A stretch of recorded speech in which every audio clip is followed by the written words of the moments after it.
welcome to day 1. Today we're going to work on some form. First thing I always do is breathe. We want to be breathing correctly. That is the fundamental part of being a human and working out. Okay, so you're putting hands in like a C shape. Put them on your ribs here. And we're going to do some diaphragm breathing. So when you breathe in, you should feel expansion through your ribs and your belly. Okay, don't breathe in and try to do shallow breath up, so you're just breathing in through the chest. We're going to try to expand through the whole core. Okay, so take a comfortable position. I'm just going to lay on my back, knees up, hands to the ribs. We're going to breathe in. Right, you should feel expansion, belly pushing out. Well, not pushing out, but expanding with the breath. The ribs are expanding. Your back might even hit the floor as you get some breath in through the back. And then exhale. Right, you should feel your ribs go in a little bit. And again, inhale, expand, exhale, let it out. So we're only breathing in through our nose. When you exhale, you can let the air out through your mouth. Okay, here we go again. Inhale, exhale. Okay, now we're going to add in our pelvic floor to that breathing. So if you think about breathing, you have your diaphragm muscle right here, your pelvic floor rests on the bottom. Okay, so as you breathe in, your diaphragm's coming down so that you can let that air in your ribs. So you're lengthening the pelvic floor, and when you breathe out, your diaphragm's coming up to push out that air, and your pelvic floor will lift. Okay, so now we're going to try that breathing, being mindful of the muscles in our pelvic floor. So hands to the ribs. Again, we're going to inhale. Letting all that air in, pelvic floor lengthens, so let it rest, relax, go downwards, and then we're going to exhale and lift. Again, inhale as the relaxation, lengthening the pelvic floor. Exhale, diaphragm comes up, pelvic floor lifts. Okay, one more time. Inhale, exhale. Okay, as you keep practicing that, try to do it daily. You will start to feel you can gain more control of that pelvic floor with that diaphragm breath. Okay, now we're going to try to include that in some core work. So we're going to start on our back so we have that support. Okay, you're going to try to lift your heels, okay, so that they're in line or even a little bit higher than your knees. Don't let your ankles drop down here or your heels drop down, because that weight is your core is now holding your leg weight. Okay, so we're going to practice just marching, lowering, slowly heel to the floor, exhale, bringing it in. Okay, you want your low back hitting the floor, no arch here, so tuck the hips so that your low back hits the floor. Okay, now we're going to practice inhaling as we lower one leg, heel to the floor, exhale up. Okay, so inhale, lower. We're trying to do these nice and slow so you feel your core constantly working here, right? Exhale, lift. Okay, you can even put your hand on your belly. Inhale, remember that expansion. Exhale, lifting. Inhaling, right? You can feel your core even working here. Exhaling, lifting. Okay, beautiful. That's just our first breathing exercise, firing up the core a little bit, getting our breath in line with our core for our movement. Okay, we're just practicing, as I said, some form today, so we're going to start with squats. Okay, even if you have done these before, we're going to get out a box. I'm using a box, but you're going to use a chair or whatever you have in your home or gym, just some sort of surface that's a little bit lower than your knees here. Okay, we're going to practice our squats. Feet are going to be about a little more than hip width apart, but about hip width apart, with the feet slightly angled out, okay? You could spread your toes. I like to do these barefoot, so try that. Spread your toes and grip the floor, almost like you're holding onto the ground, and you can sort of think of your midfoot here pressing towards the floor, okay? You're trying to really engage those feet because this is your base of support. Okay, what we're going to do, actually let me do them over here. Again, hip width apart, feet are going to be slightly angled out. What you're going to do is push the butt back, okay? This is still core nice and tight, so that belly button to spine position. and then you're gonna act like you're sitting right back onto your surface, okay? Don't fully relax and sit. You still wanna have that core engaged, and then breathe up to stand. Okay, we're gonna practice a couple of these, so get your chair ready. We're gonna do 10-second holds, 8-second holds, 6, and then 4. Okay, so in that bottom position, holding the load on our quads here. Okay, so tilting the hips back, sitting back onto your box, holding. Okay, not fully relaxing here. I'm still engaged in my legs, right? You can punch your quads and feel those. You can feel your belly button pulled in here. Core is engaged. And then you're going to breathe out. Stand up using the glutes. Okay, so when you're standing up, you're pushing forward, squeezing those butt muscles. So again, we're sitting back 8 seconds. Okay, you can still even breathe in this position, right? We're not holding our breath. As you're coming up, you can let out an exhale if that helps. We're just on the top half. Exhale. We're going to sit back down. Okay, see, I inhale as I'm going down. I feel my core nice and tight. 3, 2, 1. Stand. This is the last one. We're just going to do 4 seconds. Here we go. Sitting back, holding that, right? Your quads are starting to feel here. 3, 2, 1. Stand. Okay, so if you still want to practice the form with the box, you can totally leave your box there. I'm going to move it. And we're going to do some body weight squats now, okay? So again, you're sitting the hips back into your squat. You do not want to be coming forward with the knees to start that movement, okay? The initiation of movement starts through the hips, okay? Like you're going to sit backwards onto something, almost as if there was a wall in front of your knees, so you couldn't just push them forward. Again, now we're going to do 10, 8, 6, 4, just with our squats. Here we go. Sitting back, holding at the bottom position. Good, 5 seconds. Feel those feet engaged, right? You don't want to be lifting the toes or the foot. Breathe out and lift. Okay, so your balance is always on your midfoot. You'll know you're doing a squat incorrectly if you come up on your toes or up on your heels. Okay, here we go again. Sitting back, 8 seconds. Again, still, I feel that pressure through my core. I'm holding the core in tight. Breathing out, standing up. Good, awesome job. Here we go, number 6. 6-second hold. Good, 5, 4, 3, 2, 1. Breathing out, standing up. If you're not getting all the way back and you're about a 3/4 squat to start, you're going to be able to build as you strengthen those legs and get a little bit lower. Here we go. 4 seconds. 3, 2, 1. Stand. Okay, so that is the basic movement pattern for a squat. It's the hips back, sitting, okay, with the core nice and tight, belly button to spine, lifting up. Okay, so you can almost imagine someone's punching you in the stomach, right? You'd go, okay, and your hips are going to tilt a little bit forward. That's that pressure in the core, and then sitting back. We're going to practice that right now with our plank that we're going to practice. Okay, so now we'll work on the form for a plank. More complicated than most people think. A lot of people just go down or just hold that. This is not a plank. We want to be engaging the core properly. Okay, so we're going to start with a pelvic tilt. Put my shirt here so you see. Put your hands right on your hips, right? Hip bones, just put the hands right above the hips. And you're going to imagine like this is a bucket of water. You're pouring water out the front. And as you tilt back, water spills out the back. Okay, so you're trying to exaggerate the motion. Arch through the lower back as you tilt back. Breathe out, pulling forward. Okay, so you see, as you bring your hips forward, you'll feel your core will naturally contract because the muscles are shortening. Okay, so length, forward, back,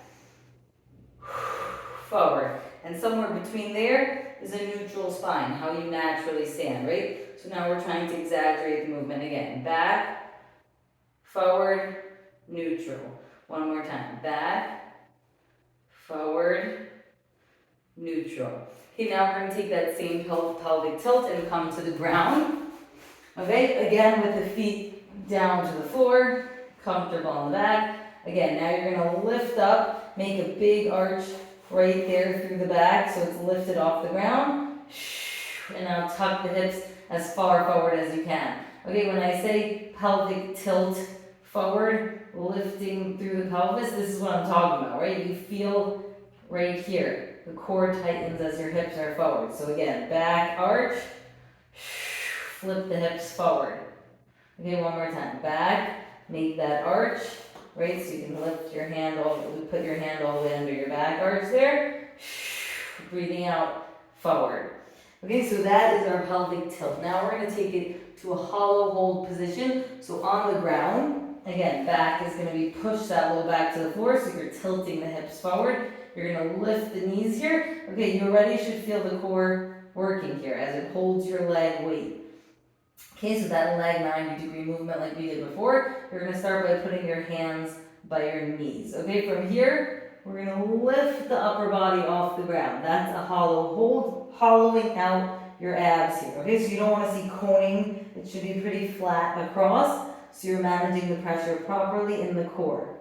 We're going to hold it there. Okay, 3, 2, 1, release. So you should not be tucking your chin up and putting pressure on your shoulders and your neck. You're just lifting the chest right up towards the ceiling or the sky, depending where you are.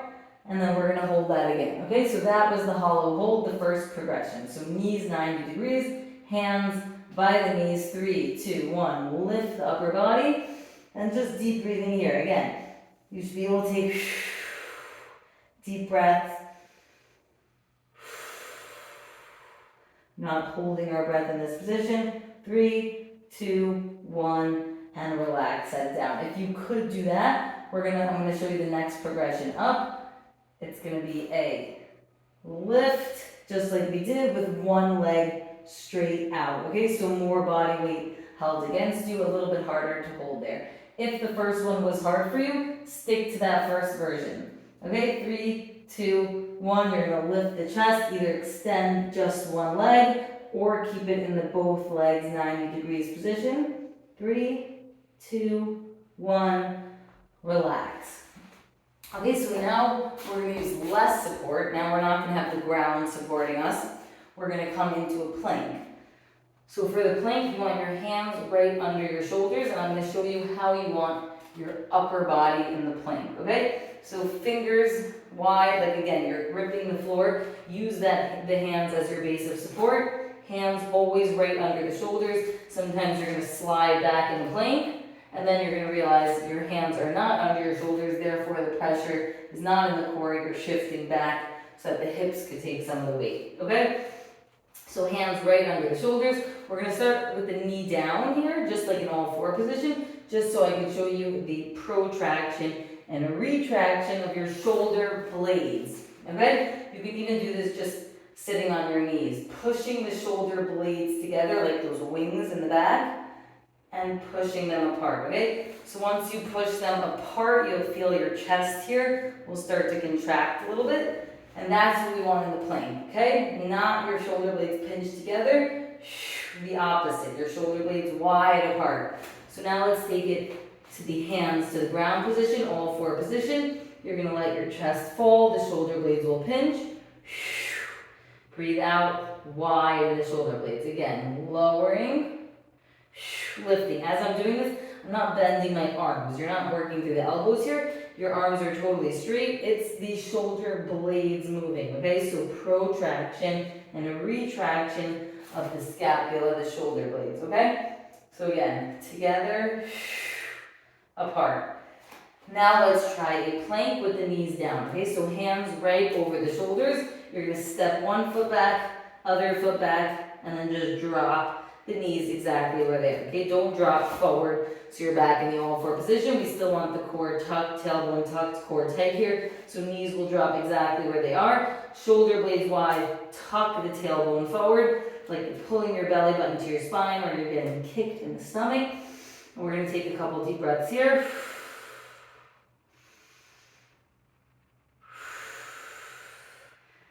Good, and relax. Okay, that's our knee down plank. If that was good for you, practice those a couple more times. We're going to try now a full plank position. Hands under the shoulders. You're going to step one foot back, then the other, tucking the tailbone, making the shoulder blades wide, and holding this very flex position, right? You feel those muscles working. Your glutes are even a little bit squeezed, your hips are tucked forward. Okay, your belly button is to your spine, your shoulder blades are wide, so you're really lifting up through the body, almost pushing away from the mat, right? Nice and strong. 5, 4, 3, 2, 1. And that is our plank for now. Okay, beautiful. Bring it up. We're going to end today practicing a hinge position. This is where you'll want a broomstick, okay? You're going to take one hand on the broom, put it behind your body, and then at the base of your low back, you're going to grip it with your opposite hand, okay? So this is what it looks like. Now we're going to practice hinging, okay? This is a very fundamental movement pattern, and we will use this in a bunch of our workouts, okay? So on your head and your low back, you're holding the broomstick, okay? I'm going to tighten my core, push the hips back, okay? Breathe out and come to a stance, a full stance. Now let's practice together. This is the hinge pattern, okay? What's happening is my hips are moving back, my hips are moving forward, almost like this was a hinge running through my hips, and my hips are hinging on the stick here, okay? So we don't want to be lowering through the back, okay? You don't want to round through the upper back or round through the lower back. You're only moving as far as your hips allow. So I have a slight bend in my knees, my chest will come to the floor, but really what's happening is I'm pushing back through the hips, forward through the hips. So let's practice 5 reps, holding our pole here behind us. Okay, so again, don't let your body leave the pole. You're trying to stay nice and tight against it, so we see only our hips are moving, not our upper body. Here we go, 3, 2, 1. I'm going to inhale as I lower, chest comes to the floor, almost parallel. Breathing out, coming up. Again, that's 1. Standing up again. My feet are about shoulder width apart here and angled straight. So not like the squat. You're not in a wide stance with your feet angled out. About just a neutral stance here. Hinging.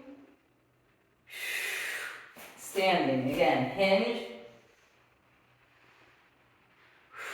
Stand. Okay, if you cannot do the hinge with the body weight without the broom, keep practicing with the broom really until you get that body awareness that the hips is what's moving and not the upper body bending. Okay, here we go. Now we're going to practice 5 body weight without the broom. You can even put your hands on your hips if you would like. Okay, you should feel the hips tilt back, chest comes about parallel to the floor. Breathe out and up. You can even put your hand belly button and on your back if you'd like to make sure you feel right. You don't want your belly sagging here. You should be nice and holding that belly button to the spine. Standing up. Remember, your core is protecting your front core, is protecting your back. We want that all working here so we don't end up arching through the low back. Coming up. Again, hinge and stand. Hinge and stand. Okay, now you're going to take your broom here and we're going to do this like we would do a deadlift. So just stand again about shoulder width apart and your hands on the outside of your legs. Okay, not holding in, right on the outside here. We're going to think of just sliding the broomstick down our legs as our hips come away from the bar. Okay, upper back is still tight. You don't want to be bending here. Breathe out and up. Again, slide it down your legs. It should be mid-shin here. And then brings your hip towards the bar. That's your stance. Okay, so as we lower, inhaling. Okay, core is still tight down there. Exhale, hips come towards the bar. One more time. Okay, now feel your shoulder blades pulled back here, right? You're keeping that upper body exactly where it was, just like when you had your bar behind your back. Okay, so you don't want to be letting the weight fall down. You're staying nice and tight through the upper body here. Just letting the hips come back. And forward. And you did it. That was our form for today. Good work. I'll